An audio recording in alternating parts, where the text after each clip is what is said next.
데살로니가전서 5장 18절입니다.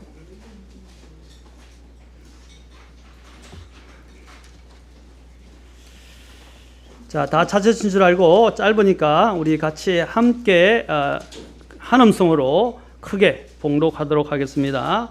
다 같이 읽겠습니다. 시작.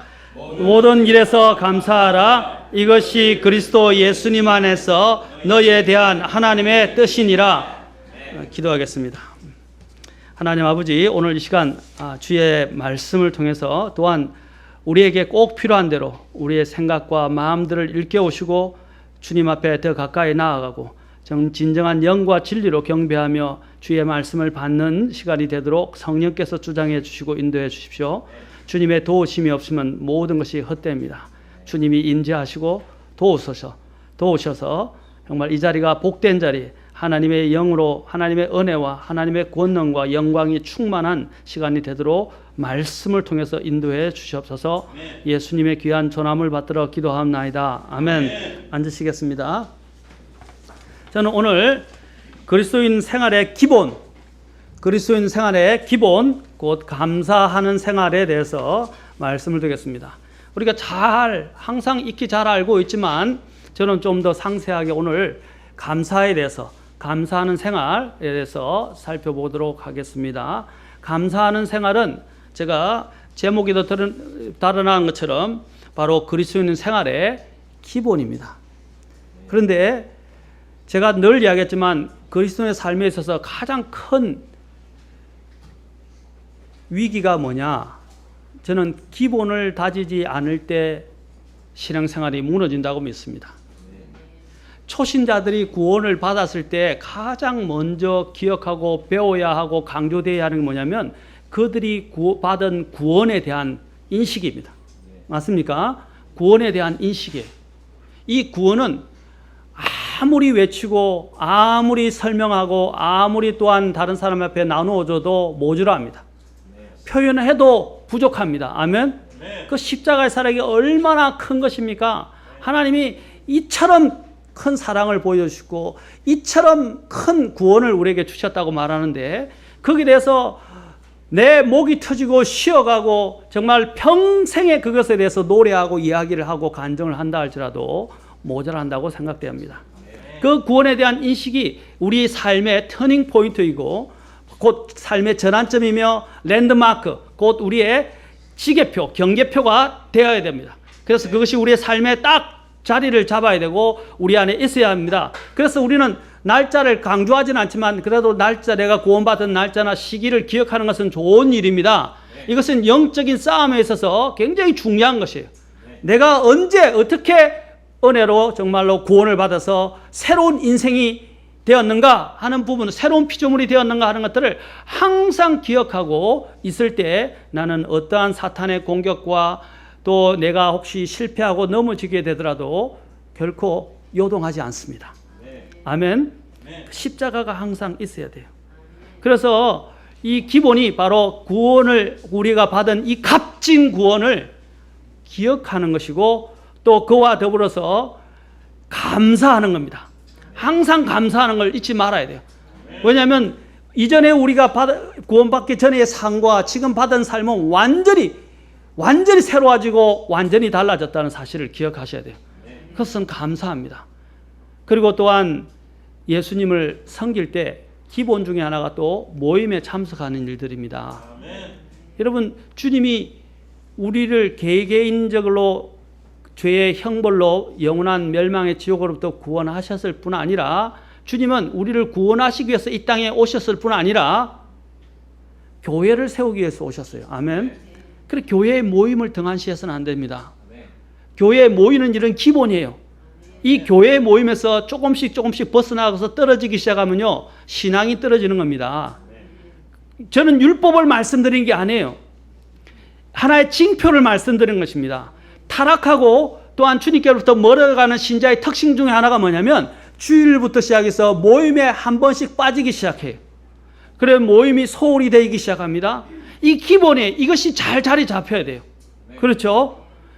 이러한 정상적인 어린아이들이 마찬가지로 정규적으로 엄마의 보살핌과 더불어 또한 정규적으로 엄마가 주는 젖을 먹고 아니면 또 이유식이나 우유를 먹고 자라야 되는 것처럼 마찬가지로 우리 이 그리스도인들도 주님의 말씀을 먹고 또 특별한 주님이 주시는 교회에 통해서 주시는 말씀의 목자의 특별한 음식들을 계속 먹어야 됩니다. 아멘. 우리가 개인적으로 하나님의 말씀을 읽는 일, 또 개인적으로 기도하는 일, 또한 주님 앞에 작은 일에서부터 순종하는 것, 또 하나님 앞에 받았던 그 놀라운 은혜를 다른 사람에게 복음을 전하는 일들, 또 주님이 세우신 교회에 참석하는 일들, 이거는 기본들이에요. 기본. 그리고 내 생활 하나하나마다 감사하는 것, 이게 기본이란 말입니다. 이 기본이 잘 다져져야 여러분이 성장해서 더 큰 시험이 닥쳐오고 그 더 큰 환란이 닥쳐와도 요동하지 않습니다. 아멘. 자, 감사는, 그래서 제가 감사는 바로 우리의 기본 생활 중에 하나의 가장 중요한 요소다라는 것입니다. 시편 100편 4절과 5절을 우리가 한번 봅시다. 시편 100편 4절과 5절에 보면 이렇게 시편 기자가 크게 찬송하고 있습니다. 감사와 더불어 그분의 문들에 들어가며, 다 찾아보시죠. 같이 찾아보자. 읽읍시다. 자, 시편 100편 4절과 5절입니다. 자, 같이 읽겠습니다. 시작. 감사와 더불어 그분의 문들에 들어가며 찬양과 더불어 그분의 뜰에 들어가서 그분께 감사하고 그분의 이름을 찬송하라.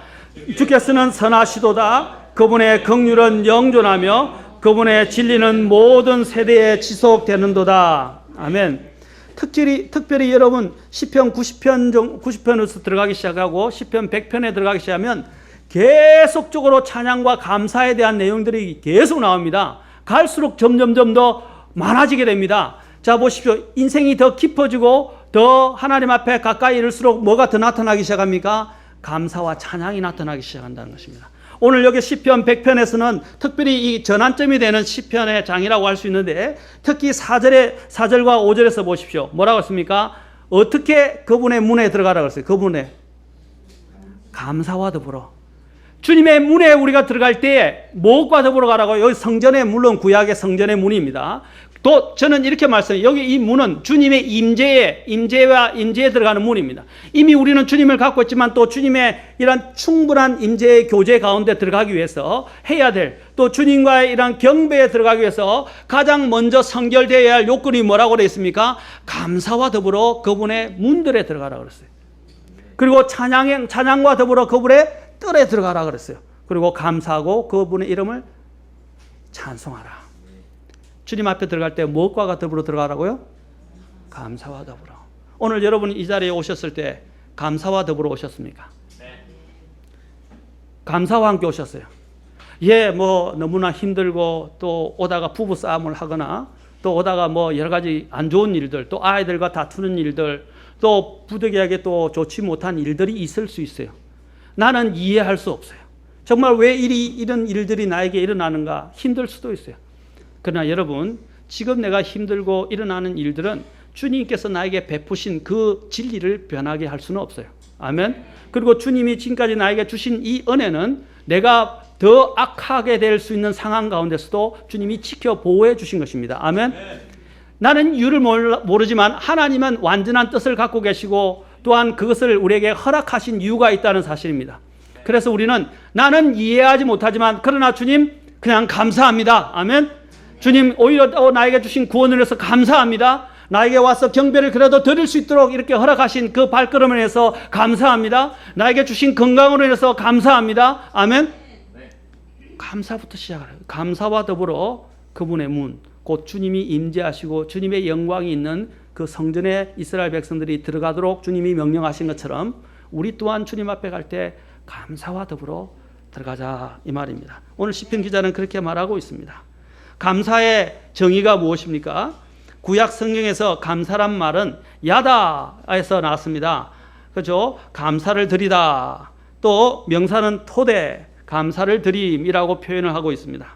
구약 성경에서 쓰이고 있는 이 야다와 토대는 실제로 이 어떤 의미를 갖고 있냐면 마음의 샘줄기라는 뜻을 갖고 있습니다. 마음의 샘의 줄기라는 것입니다. 여러분, 샘이 원천적으로 올라오면 어떻게 돼요? 그 줄기에서부터 뭐가 나와요?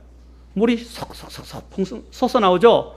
우리 옛날에 우물도 마찬가지입니다. 우물이 계속 그 자리를 채우면서 깨끗한 물로 계속 채워요. 포도 딱 일정한 간격을, 그렇죠? 높이를, 수위를 유지하면서 시원한 물이 계속 나옵니다.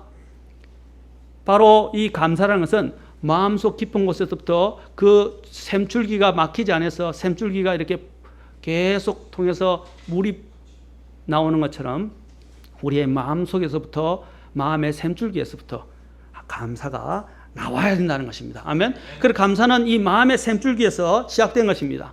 자, 마음의 sem줄기가 뭔지 저는 영어를 통해서 한번 생각해 봅시다.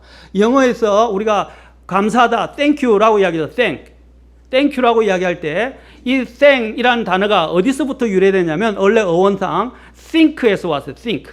생각하다라서 왔습니다. 그렇죠? 이 감사란 말은 생각하는 데서부터 시작된다 이 말입니다. 어떤 생각을 하느냐에부터 감사가 나온다 이 말입니다. 그래서 이 사람에게 굉장히 가장 큰 영향을 주는 것이 뭐냐? 생각이에요, 생각. 제가 전에도 이야기했죠. 그 생각하는 바가 그 사람을 만든다 이 말이에요. 잠언에서 23장에서 말했어요. 그 사람이 생각하는 바가 뭡니까? 바로 그 사람이다 라고 말했어요. 그 사람의 위대함이 어디에 있다고 그랬어요? 그 마음에 생각하는 것에 있다고 그랬어요. 그 사람의 됨됨이는 그 사람이 어떤 종류의 사람인가는 그 사람이 생각하고 있는 것이 그 사람을 반영하고 나타내게 되어 있다는 것입니다. 저는 오늘 여러분에게 묻고 있습니다. 저와 여러분은 어떤 생각을 마음에 갖고 있어요? 어떤 마음의 생각을 가지고 이 자리에 왔습니까? 지금 현재에는 어떤 마음으로 여러분의 마음이 가득 차 있습니까? 내 보물이 있는 곳에 내 마음이 있다라고 말씀하셨어요. 여러분의 마음이 어디를 향하고 있는지가 보여주는 것이 지금 현재의 상태입니다. 그리고 여러분의 그 상태가 여러분의 속에서 나와서 여러분 바깥을 외모를 통해서 드러나게 됩니다. 특히 어디를 통해서 드러나요? 어디를 통해서? 얼굴을 통해서 드러난다 이 말입니다. 얼굴. 그렇죠? 여러분의 얼굴이 여러분의 마음속에 가지고 있는 부분들을 드러내요. 우리는 표정을 통해서 읽는다 그러죠? 맞습니까? 그리고 말하는 것을 통해서 신, 언, 서, 판이라고 그랬어요. 신자가 뭡니까? 몸 신자. 언이 뭡니까? 말씀 언자. 서가 뭡니까? 글 서자. 자, 제일 처음에 사람의 외모를 보고, 그렇죠? 그다음에 두 번째로는 사람의 말을 보고, 세 번째는 그 사람의 글을 보고 그 사람을 평가하라, 이렇게 판단하라 그랬어요. 옛말에. 그래서 우리의 외모는 제일 먼저 나오는 게 외모인데 이 외모가 뭘 반영합니까? 우리의 내면을 반영한다 이 말입니다. 그러면 내면을 움직이는 힘이 어디서 오는 것입니까? 생각하는 데서부터 온다 이 말입니다. 그게 저는 마음의 샘줄기라고 믿습니다. 아멘. 그 생각, 여러분이 무엇을 생각하고 있고 어떤 생각에 사로잡혔는가가 여러분 자체를 현재의 그리고 미래의 여러분을 결정짓는다 이 말입니다. 과거는 어땠든 간에 과거는 끝내십시오. 과거에 매여 살지 마십시오. 아멘. 우리는 뒤돌아보면서 사는 사람들이 아닙니다. 현재와 이제 앞으로를 바라보면서 믿음으로 사는 사람들입니다. 아멘. 과거에 실패했다. 끝내십시오. 주님 앞에서 자백하고 주님 안에서 그냥 끝내십시오. 과거가 내 삶의 발목을 잡지 않도록 하십시오. 이제부터 생각을 달리하십시오. 우리가 과거에서 잊지 말아야 할 것은 주님이 나를 위해서 어떤 일을 행하셨는가 하는 것입니다. 감사는 깊이 생각하는 것으로부터 인생을 깊이 생각하게 되고 하나님을 깊이 생각할 때 저절로 나오는 행동입니다. 하나님 앞에서 어떻게 감사하는 생활을 하는지를 보면 바로 그 사람의 믿음의 수준을 우리는 알 수 있습니다.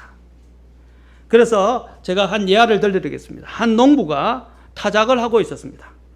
그런데 그 농부가 금년에 나의 채소 농사는 망했어. 이제 어떻게 하나?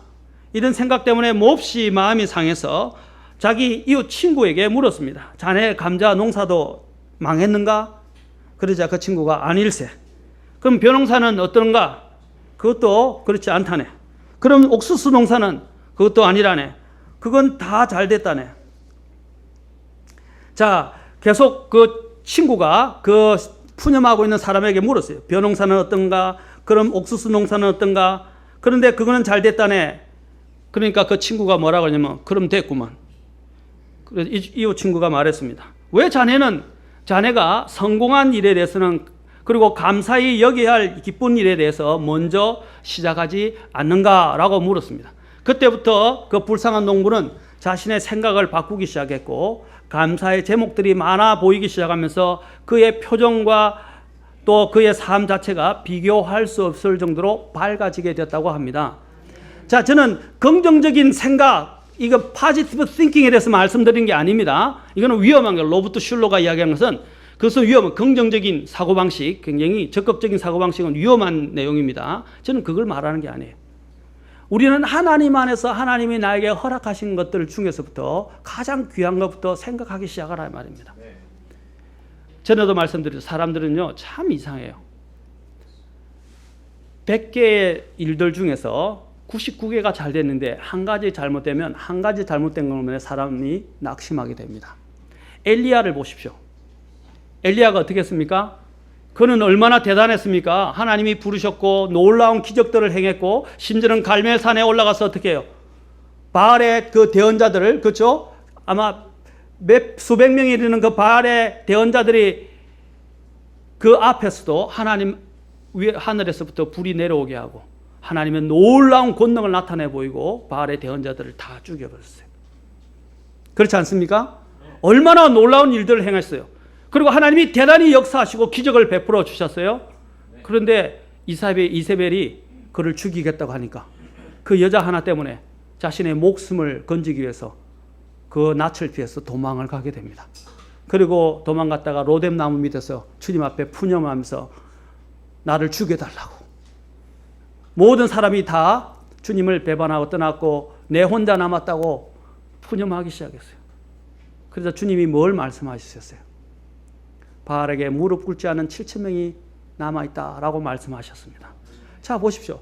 얼마나 하나님이 이 엘리야를 통해서 많은 일들을 행하셨어요. 위대한 일, 그리고 다른 대언자들이 할 수 없는 하늘에서 불이 내려오게 해서 희생물을 사르는 그런 놀라운 일을 행하셨습니다. 기적을 행하셨어요.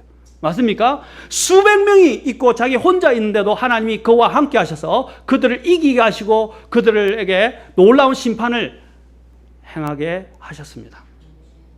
그런데 이세벨의 그 말 한마디에 벌벌 떨어서 목숨을 구걸하기 위해서 도망을 갔다는 거예요. 이게 엘리야의 저는 우울증이라고 봅니다. 작은 거 하나에 빠져서 하나님이 그의 인생의 가운데서 놀랍게 행해 주신 기적과 많은 일들을 잊어버리고 살아버려요. 그때부터 그는 뭡니까? 감사를 잊어버리고 불평을 하기 시작했고 심지어는 자기의 목숨을 주님께서 가져가시라고 기도하기 시작했어요. 죽여달라고. 극단적이죠. 하나님의 사람들도요, 이 업앤다운이 있어요. 올라갔다 내려갔다 그래요. 그렇죠? 우리의 삶에 다 찾아와요. 그러나 중요한 건 무엇입니까? 하나님이 엘리야를 일깨워 주신 게 뭡니까?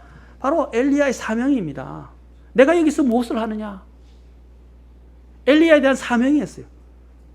엘리야를 누가 부르셨어요? 누가 그와 함께 하는 것입니까? 하나님이 함께 하시는 것입니다. 아멘? 엘리야가 이 사실을 기억했더라면 그는 이러한 부분에 이런 잘못되어진 그 극단적인 이러한 비참한 상황 가운데 빠지지 않았을 것입니다. 여러분, 엘리야의 그 실수가 그러한 잘못이 결국에는 그가 그의 사역을 종지부짓게 만들고 엘리사에게 넘어가게 만듭니다. 여러분, 생각을 바꾸면 모든 것이 달라지기 시작합니다. 감사하십시오. 나는 아까도 얘기했죠. 나는 이해할 수 없는 상황이 와도 어떻게 하라고요? 감사하다. 남편이 애를 먹입니까? 아, 정말 참 건강한 가정이시네요. 그러면 그 남편 애를 먹일 때 왜 당신은 이 모양 이 꼴입니까? 라고 이야기하지 마세요. 그냥 잘해주시고 하나님 앞에 하나님, 저는 모르지만 하나님이 그 남편의 마음을 다루시고 인도하실 것을 믿고 하나님께 맡깁니다 하고 기도하세요. 아멘? 아내가 애를 먹입니까? 말 안 듣습니까? 왜 당신은 이 모양 이 꼴이냐라고 이야기하지 마시고 그냥 그 자체로 감사하고 하나님께 맡기십시오. 내가 사람을 바꿀 수 있습니까? 내가 성경을 들이민다고 성경을 가지고 그 성경을 읽어준다고 해서 바뀝니까? 자식도 안 바뀌어요. 어떻게 해야 됩니까? 기도하십시오. 근데 기도할 때 어떻게 기도하라고요? 감사함으로 기도하라 이 말입니다. 나는 이해 못하지만 내가 기도할 때 하나님이 일하십니다 하면 하나님은 졸지도 주무시지 않고 하나님은 일하신다 이 말입니다. 하나님은 일하시는 분이에요. 그리고 그 영혼 위에 일하십니다. 우리는 악으로 악을 갚는 사람이 아니라 선으로 악을 이기는 사람입니다. 아멘? 내가 한 말로 잔소리로 나의 그 기준을 가지고 남편을 바꾸려, 아내를 바꾸려, 자녀를 바꾸려 하지 마십시오. 기도하십시오. 그리고 본을 보이시고 선을 행하십시오. 그리고 제일 중요한 게 뭐라 했어요? 감사하라고 그랬어요. 감사하면 하나님이 일하신다 이 말입니다. 구약에서 전해봤죠? 구약에서 우리가 알고 있는 여호사밧이 적들이 쳐들어왔을 때 어떻게 했어요? 하나님 앞에 감사와 찬양을 드리기 시작하자 하나님이 어떻게 하셨어요? 그 적들을 다 물리치셨어요. 하나님이 물리치셨어요. 여호사밧이 한 것은요, 정말로 그 적들을 이뤄서 그냥 혼절할 지경에 이르렀어요. 죽는다고 생각하고 망한다고 생각했어요. 그러나 대언자를 통해서 하나님이 어떻게 했어요? 기도하고 찬양하라고 했어요. 그래서 모든 백성을 모아서 하나님 앞에 찬양을 드리기 시작하자 하나님께서 군사들을 보내셔서 그 대적들을 다 물리치셨다고 했습니다. 그것이 감사 찬양의 힘입니다. 권능입니다. 왜냐하면 내가 감사 찬양할 때 누가 싸우시는 것입니까? 하나님이 싸우시는 거예요. 아멘. 역대하서에서 나옵니다. 하나님이 싸우시는 거예요. 하나님이 싸우시게 하십시오. 그게 감사가 하는 능력입니다. 우리의 생각을 바꾸십시오. 감사는 믿음의 척도입니다. 심각한 신자의 병세 중에 하나가 무엇입니까? 축복에 익숙해지는 병입니다. 그리스도인들에게 종종 찾아오는 그 큰 유혹이 무엇이냐? 그것은 축복에 너무 익숙해져 버려서 복을, 하나님 주신 복과 축복을 잊어버리는 것입니다. 이스라엘 백성들의 가장 큰 문제가 뭐예요? 하나님을 잊어버리는 거예요. 하나님이 그의 삶 속에서 역사하신 사실을 잊어버리는 것입니다. 아멘? 잊어버리면 안 돼요. 주님께서 그래서 기억하라, 기억하라, 기억하라 라고 계속해서 말씀하시는 것입니다. 많은 사람들은 자신들에게 일어난 해로 인해서 슬퍼하지만 우리는 그러한 해가 아니라 하나님이 나에게 태양을 주신 것, 하나님이 나에게 숨을 주신 것, 하나님이 나에게 비를 주신 것, 하나님이 나에게 이런 누릴 것들을 주신 것들에 대해서 감사하기 시작하십시오. 보십시오. 하나님이 해가 하루도 그러지 않고 뜨게 하지 않습니까? 그게 은혜입니다. 하나님이 뭐라고 하셨어요? 말라기에서 태양은 치료하는 광선이라고 하셨어요. 그런데 그 치료하는 광선을 하나님은 매일마다 반복적으로 그 시간에 뜨게 만드십니다. 아멘? 물론 지구의 차이에서 약간의 몇 분이 왔다 갔다 하죠. 동지냐 하지냐 뭐 이렇게 따라서 달라지긴 하지만 그러나 태양은 하나님이 늘 뜨고 지게 한다 이 말입니다. 또 하나님이 늘 비를 주셔서 그렇죠? 우리가 살아갈 수 있는 물을 공급하게 하시고 산소를 주시고 자 이런 것들이 다 하나님의 선하심이라고 마태복음에서 산상수훈에서 예수님이 말씀하셨어요. 하나님의 선하심의 손길이고 하나님의 은혜라고 말씀하고 있습니다. 그런데도 불구하고 사람들은 감사하지 않는 거예요. 해를 주시고 비를 주시고 건강을 주시고 오늘 하루를 주신 것 감사하지 않는다 이 말입니다. 불만거리로만 쌓여가고 있습니다. 얼마나 감사거리가 많이 있습니까? 제가 좋아하는 찬양 중에 날 구원하신 주 감사 모든 것 주신 감사 그 다음에 뭡니까? 길가에 있는 꽃들 심지어는 가시 장미로 인해서도 그죠? 가시꽃으로 인해서도 하나님께 감사를 드린다 그랬어요. 우리는 매 순간 매 삶마다 하나님 앞에 순간순간마다 감사를 드려야 합니다. 우리의 이런 마음의 치료는 어디 쓰는 것입니까? 마음의 이 병이 드는 것은 바로 이 축복에 너무 익숙해져 버려서 복을 복으로 생각하지 못하는 것이고 그 복에 대한 인식을 잊어버리는 것입니다. 그러다 보니까 하나님도 잊어버리는 거예요. 그러나 모든 일들부터 자그마한 일들이 생겼을 때마다 감사하기 시작하십시오. 주실 때마다 감사하고, 이 일로 인해서 감사하고, 조금만 이렇게 해도 감사하고, 심지어는 일이 못 되어도 어떻게 하라고요? 감사하라 이 말이에요. 왜? 하나님은 필요가 있어서 우리에게 시련을 허락하시고 시험을 허락하신 것입니다. 아멘? 그냥 감사하십시오. 감사하십시오. 그것이 내 마음을 치료하는 가장 중요한 치료책입니다. 치료 방법은 하나님이 행하신 모든 것에, 그리고 행하실 것, 하나님의 선하심을 믿고 감사하십시오. 마치 어린아이가 모든 걸 듣는 것마다 보는 것마다 신기하면서 놀라움을 말하듯이 감사해야 하는 것입니다. 여러분, 전에 제가 또 한 사이트에서 봤는데, 아버지가 이제 치매기가 와서 아들과 아버지가 앉아 있는데, 아버지가 저 있는 까마귀인가 까치를 보고 저기 뭐냐 이렇게 하니까, 아버지 까치라고 합시다. 까치예요. 그러니까 또 좀 있다가 아버지 또 잊어버리겠어요. 저기 저 뭐냐? 아버지 까치예요. 또 저기 뭐냐? 좀 있다가 까치예요. 또 했는데 또 저기 뭐냐 그런 거예요. 그래 아들에다가 몇 번이나 이야기 알아듣겠습니까 하고 아들이 화를 내면서 돌았었어요. 그런데 그 아들이 하루는 갔다가 아버지가 이제 자기가 적었던 일기장 노트를 싹 내어주는 거예요. 그 일기장 노트를 내주는데 그 일기장에 보니까 얘가 어릴 때 말을 배우기 시작할 때 까치를 보고 계속 아빠 저기 뭐예요? 까치. 아빠 저기 뭐예요? 그래 까치. 수십 번을 물어도 아빠는 뭐라고 했어요? 기뻐하면서 까치라고 자상하게 설명해 줬다는 거예요. 그것이 일기장의 노트에 있는 걸 보고 이 아들이 충격을 받았어요. 아, 아버지는 나를 위해서 내가 늘 까먹고 다시 물어도 기쁘게 받아주시고 항상 응대해 주셨는데, 나는 아버지, 나를 이렇게 사랑해주고 키워주신 아버지가 치매가 들려서 잊어버렸다고 해서 짜증을 내고 함부로 대했던 것에서 후회하고 회개했다는 사실입니다. 우리는 그래요. 하나님이 우리에게 해주신 것들을 잊어버리고 금방 역정을 내버린단 말이에요.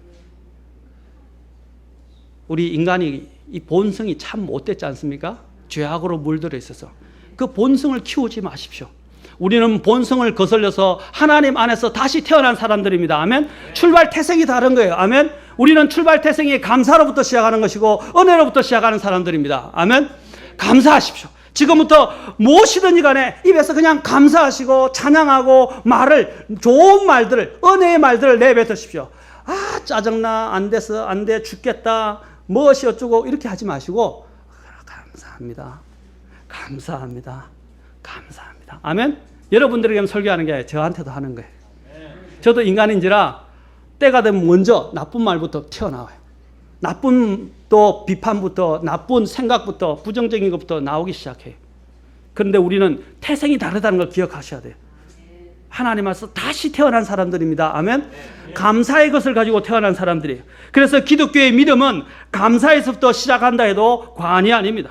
감사는 다름 아닌 우리 그리스도인들에게 보여주신 하나님의 구원의 사랑과 은혜에 대한 바로 표현이며 응답이기 때문입니다. 그리스도인들은 모든 것이 하나님에게서 왔음을 감사하고 찬양하는데, 이것이 우리 예배의, 우리의 또한 경배의 동기가 되는 것입니다. 구약의 시편을 보십시오. 구약 성경의 시편에 나타난 감사를 보십시오. 얼마나 감사가 나옵니까? 물론 시편에는 많은 사람들이 시편을 사랑합니다. 그러나 시편들 속에는 우리 인생의 모든 것들이 다 그림처럼 그려져 있어요. 그리고 노래되어 있고 시로 적혀 있어요. 그래서 사람들이 시편을 사랑하고 시편을 즐겨 읽고 시편을 노래하는 이유는 시편에서 자신들이 겪고 있는 모든 문제들, 곧 고난과 역경과 고통과 고뇌와 절망과 배반과 죄악으로 인한 죄책감과 절규와 낙심과 고독의 아픔들을, 그 이상의 것들을 상세하게 시적으로 함축하고 있고, 우리 자신을 그 안에 대입시켜 보면 동일한 공감대를 형성하게 됩니다. 그뿐 아니라 재반적인 모든 문제들과 우리가 풀 수 없는 미스테리에 대한 해결책들도 이 성경에 나타나 있고, 또한 그 안에는 우리의 문제들에 대한 해결책, 소생할 수 있는 위로와 용기, 그리고 교훈, 도전의 또한 권면의 말들, 또한 생명의 말들이 그 안에 가득 차 있다는 것입니다. 그리고 또 더 나아가서는 우리 이 죄인들을 향하신 주님의 그 놀라우신 용서하심과 풍성하신 긍휼과 하나님의 신실하심과 선하심과 그 역사 등을 상기시켜 줌으로써 하나님께 대한 신뢰를 다시 되찾아 소망 가운데 나아갈 수 있게 해주는 생명의 회생의 책이기 때문에 우리가 사랑하는 것입니다. 그 안에 중심이 뭐예요? 성경의 중심이 뭐예요? 예수 그리스도입니다. 예수님의 초림과 고통과 죽음과 부활과 승리 그리고 심판과 재림이 그 안에 곳곳에 숨은 그림처럼 숨겨져 있고 그것을 찾을 때마다 우리는 정말 감격하게 돼요. 성경을 공부해 보세요. 그런 것들이 곳곳에 숨겨져 있어요. 여러분 신문을 가지고 어떤 사람들은 이렇게 글자 숨은 그림 뭡니까? 글자 맞추는 걸. 예? 퍼즐. 예. 글자 퍼즐 맞추기 많이 하더라고요. 신문 들고 펴서 퍼즐부터 하는 사람들도 있더라고요. 지하철에 보니까. 그렇죠? 그래서 글자를 맞추면 어떻게 해요? 기쁘죠? 마찬가지면 여러분 성경에는 이 그림, 숨은 그림을 찾기 같은데 이것들이 탁 맞아떨어지면서 그것의 그 비밀들과 신비들을 풀어내기 시작하면요. 정말로 기쁩니다. 얼마나 감사한지 몰라요. 이 세상이 알 수 없는 것들을 알게 되는 것입니다. 그리고 이 세상이 줄 수 없는 그 기쁨을 누리게 되는 것입니다. 그 안에는 그 예수님이 나를 위해서 행하신 놀라운 일들이 기록되어 있다는 것입니다. 하나님의 그 구속의 계획들이 들어있다는 것입니다. 그리고 이 세상에 일어날 모든 일들을 다루고 있습니다. 자, 우리가 이런 것들을 통해서 시편 기자가 이것을 많이 이야기하면서 결국 아까 시편 100편 이후로부터 보면 본격적으로 뭐가 나타납니까? 하나님이 행하신 우리 인생의 모든 재반적인 것들을 이야기하고 시로 기록해놓고 그 뒤에부터는 뭐가 나오냐? 하나님이 행하신 것들로 인해서 어떻게 하라고요? 감사 찬양하라 이 말입니다. 시편 아까 100편 1절에 보면 모든 땅들아 너희는 주께 즐거이 소리칠지어다 라고 말합니다. 시편 제일 마지막 150편은 가보세요. 149편과 150편 가보십시오. 어떻게 시편이 끝나고 있습니까? 감사 찬양으로 끝나고 있어요. 특히 148편 보십시오. 너희는 주를 찬양하라 하면서 너희는 하늘들에서부터 시작했습니다. 제일 높은 하늘들에서부터 시작합니다. 거기서 어디까지 와요? 점점 둘째 하늘, 첫째 하늘, 산과 바다들 어떻게 해요? 그 다음에 자연에 생기는 불과 오박들, 그러면서 짐승들, 땅에 있는 왕들과 백성들, 그 다음에 사람들로 낮아지기 시작합니다. 그리고 백성들까지 내려옵니다. 아멘? 저 위에서부터 저 하늘들, 셋째 하늘로부터 주님이 계신 땅에 이르기까지 뭐해요? 점점점 낮아지면서 뭐라고 합니까? 명령을 어떻게 명령하고 있어요? 주를 찬양하라. 너는 주를 찬양하라 합니다. 아멘? 그리고 50편도 마지막에 어떻게 끝나요? 주를 찬양하라 하면서 끝나요. 마지막에 주를 찬양하라. 자, 6절 보십시오. 같이 읽도록 합시다. 마지막 6절, 150편 6절에서 시작. 숨이 있는 모든 것은 주를 찬양할지어다. 너희는 주를 찬양하라. 이것으로 시편이 끝나요. 이게 인간들이 해야 될, 숨을 가지고 있는 인간들이 해야 될 마지막 본분입니다. 아멘? 찬양하는 거예요. 찬양하라 이 말입니다. 여러분 성경에서 제가 다음에 또 더 깊이 있게 말씀드리고 성경에서 가장 중심, 여러분 성경에 1189장이 있어요. 1189장 중에서 가장 중심장이 어딘지 아세요? 시편 117편입니다. 자, 시편 117편이 뭘 말하고 있습니까? 시편 117편이 시편 117편 다음에 보면 제일 성경에서 짧은 장입니다. 제일 짧은 장이에요. 거기 제일 중간에 들어있어요. 이건 저는 하나님의 섭리라고 믿습니다. 그런데 1, 2절이 뭐라고 그랬습니까? 오 너희 민족들아 주를 찬양하라. 너희 모든 백성들아 그분을 찬양할지어다. 우리에게 베푸시는 바 긍휼이 풍성하신 그분의 친절이 크고 주의 진리가 영원히 지속되는도다. 너희는 주를 찬양하라. 바로 여기서 찬양하라는 말이 바로 핵심이라는 거예요. 아멘? 성경의 가장 중심에 있는 장의 핵심이 뭐라고요? 찬양하라 이 말입니다. 하나님을 찬양한 거예요. 다음에 성경의 가장 중심이 되는 구절들을 말씀드려요. 구절하고 장은 다릅니다. 하나님이 우리에게 요구하시는 게 뭐예요? 찬양입니다. 아멘? 찬양하라고 말씀하십니다. 시편의 제일 마지막도 찬양이에요. 그리고 또 시편의 또 가장 성경의 가장 중심의 장인 시편 170편의 핵심도 주를 찬양하라라는 것입니다. 이 감사드리고 찬양하는 것은 이스라엘의 경배에 있어서 굉장히 중요한 역할을 차지했습니다. 여러분 이스라엘 백성들의 그 찬양하는 무리들 있죠? 레위인들 중에서 찬양하는 무리들을 뽑았는데 그 무리들은요 특히 제사장과 관련된 이 찬양하는 무리들은 나이가 더 성숙해야 이것을 담당할 수 있었어요. 그리고 굉장히 이것을 중요시했어요. 여러분 찬양대, 제가 늘 이야기하지만 찬양대 그냥 함부로 생각하면 안 됩니다. 그냥 쉽게 와서 들쑥날쑥하면 안 돼요. 여기 오케스트라도 마찬가지. 들쑥날쑥하면 안 돼요. 이 일은 굉장히 중대한 막중한 일이란 말입니다.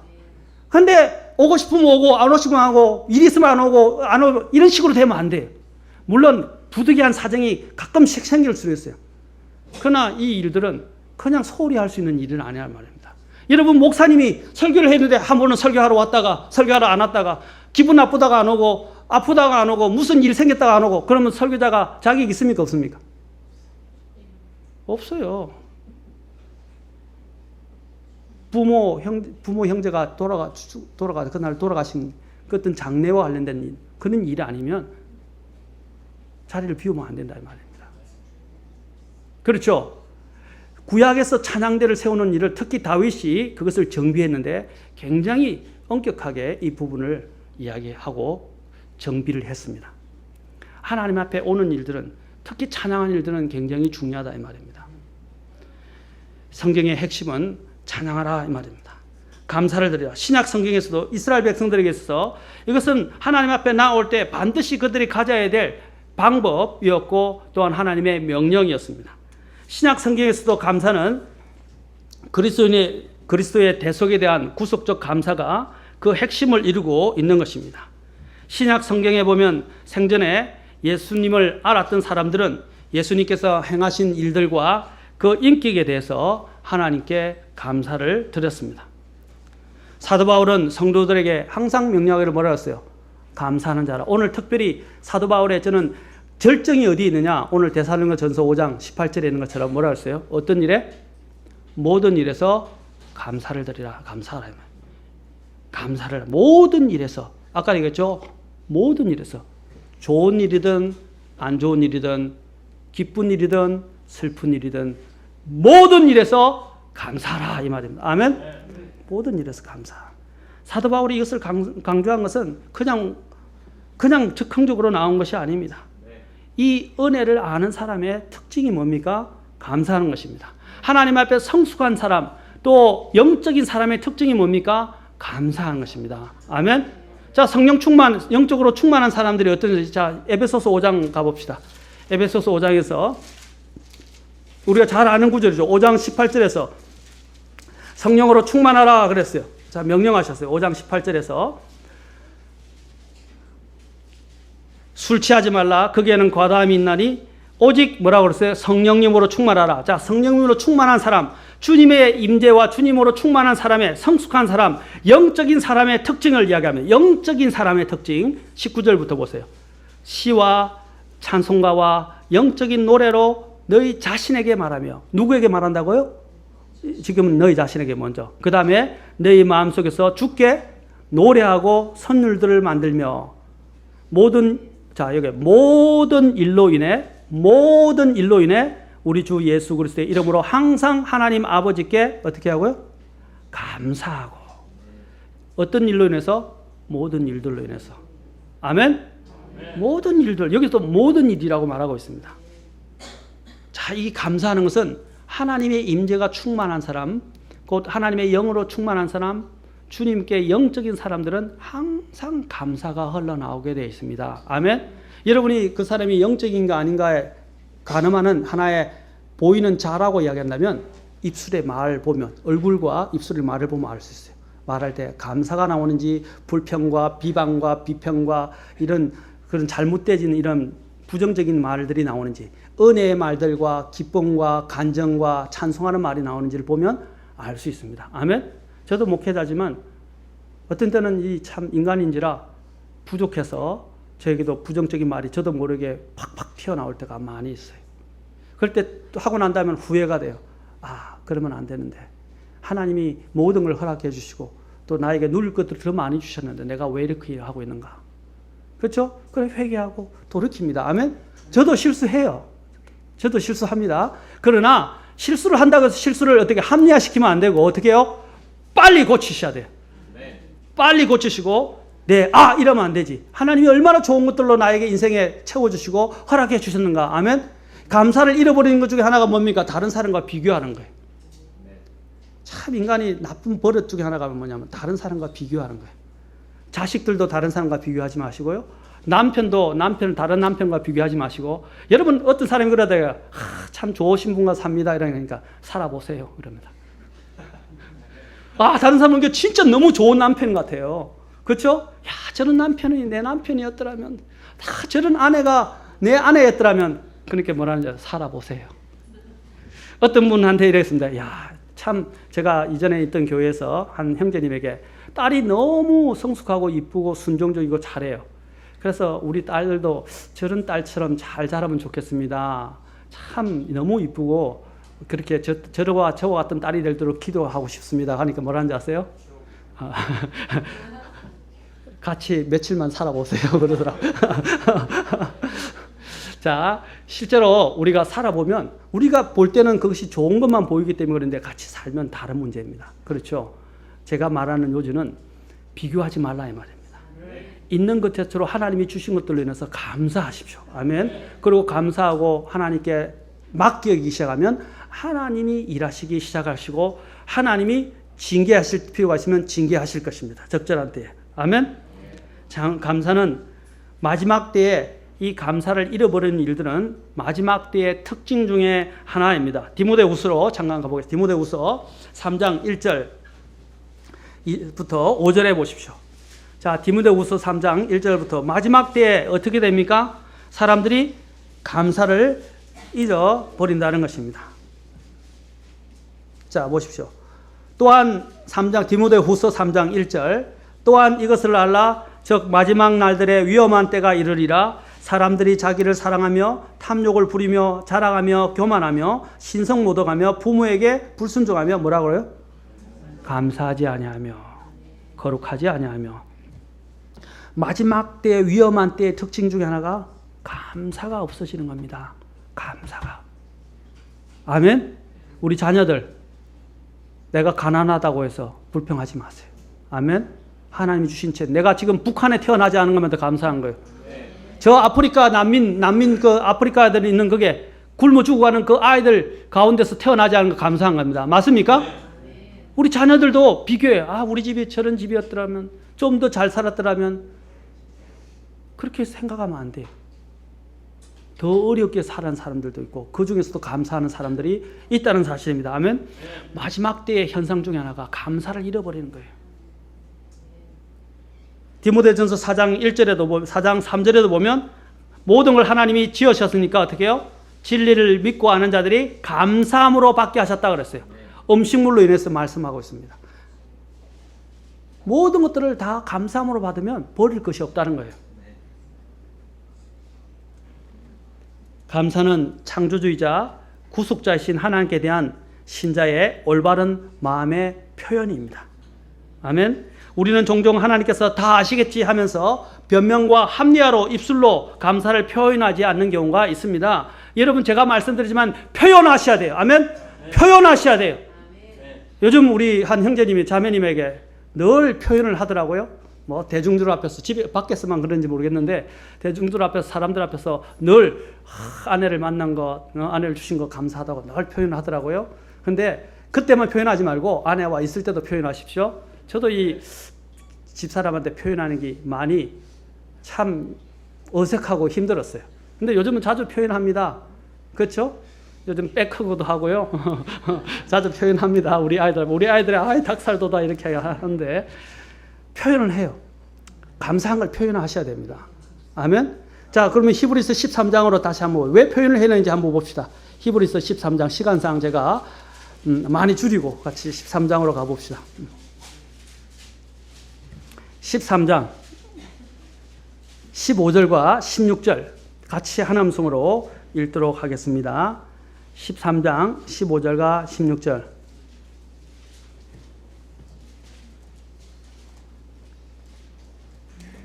자, 찾으셨습니까? 같이 한 음성으로 읽도록 하겠습니다. 시작.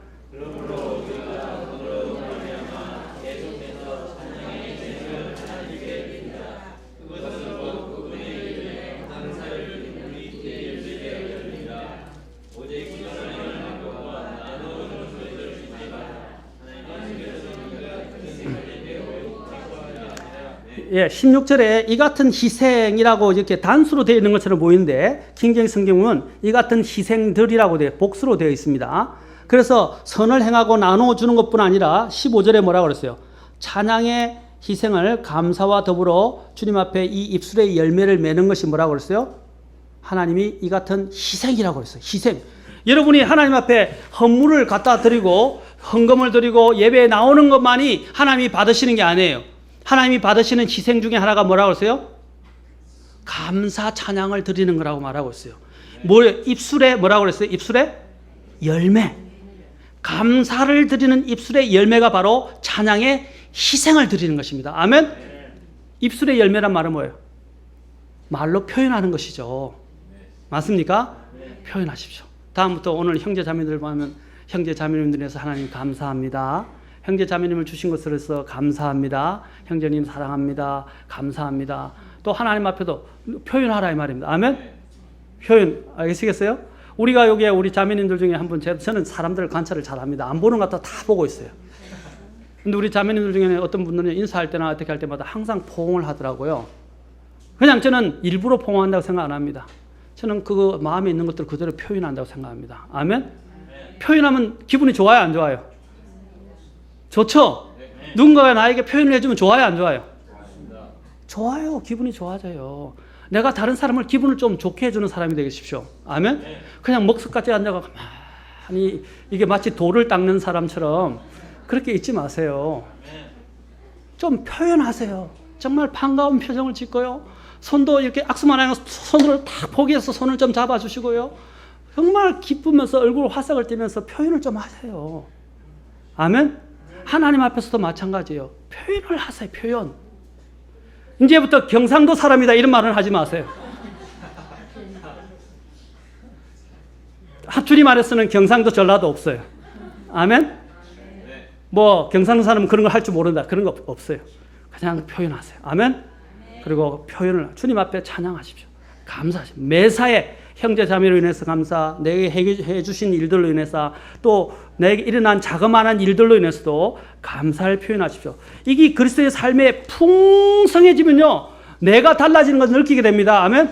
내 마음이 달라지고요, 내 삶이 달라지기 시작해요. 윤택해진다 이 말입니다. 항상 기뻐하는데, 항상 감사하는데, 또 낙심될 일이 있어도 하나님을 위해서 오히려 하나님께 맡기고 감사하는데 사탄이 어떻게 공격할 수 있겠어요? 공격할 여지가 없어지는 겁니다. 틈을 주지 않는 거예요. 감사를 표현하십시오. 오늘부터 표현하시기 바랍니다. 아멘? 그리고 사랑을 표현해. 아내, 남편, 우리 자녀들에게 사랑을 표현하십시오. 표현하세요. 아멘? 전에도 이야기했죠. 내가 결혼할 사람이 있는데 정말 그 사람을 사랑해요. 근데 가서 사랑합니다 라고 표현하고 나하고 결혼해 주십시오 라고 표현 안 하면 어떻게 되겠어요? 그래서 평생 몰라요. 그럼 결혼 안 돼요. 여기 우리 교회에도 내성적인 사람들인데요, 내성적인 분들도 연애할 때 되면 표현을 다 하더라고요. 그렇죠? 뭐 쫓아가가지고 막 나하고 결혼해 달라고. 그렇죠? 저는 많이 봤어요. 성격이 정말로 내성적인데 이 좋은 사람을 얻는 배우자를 얻는 문제에서는 표현을 다 하더라고요. 마찬가지로 우리가 정말로 하나님을 사랑한다면, 그리고 하나님의 은혜를 안다면 표현하시기 바랍니다. 뭐라고요? 그것이 찬양의 희생제. 여러분이 헌금을 드리는 일, 또 하나님 앞에 예배에 참석하는 일, 봉사하는 일, 또 여러 가지 일들을 하는 일들만큼의 더한 희생이 뭐라고 그랬어요? 찬양의 희생이라고 그랬어요. 그런데 이 찬양을 주님이 16절에서 뭐라고 말했습니까? 어떻게 기뻐하신다고요? 다른 거하고 좀 다릅니다. 어떻게 그냥 기뻐하십니까? 매우 기뻐한다 그랬어요. 매우 기뻐한다 이 말입니다. 아멘? 지금부터 표현하시기 바랍니다. 아멘? 이제부터 하색이 달라지세요. 감사할 것들을 생각하기 시작하면 얼굴이 달라지기 시작합니다. 아멘? 오늘 여기 목석같이 앉아 계신 분들, 이제 그 표정을 보면 알아요. 설교를 잘 들은지 안 들은지 잘 보입니다. 표현하십시오. 아멘? 그 다음에 우리는 감사를 어떻게 표현합니까? 순종을 통해서 표현합니다. 한 가지만 더 말씀 마지막으로 드리고 마치겠습니다. 자, 미가서 6장으로 가보겠습니다. 미가서 6장 6절 6절부터 8절입니다. 미가서 6장 6절부터 8절입니다.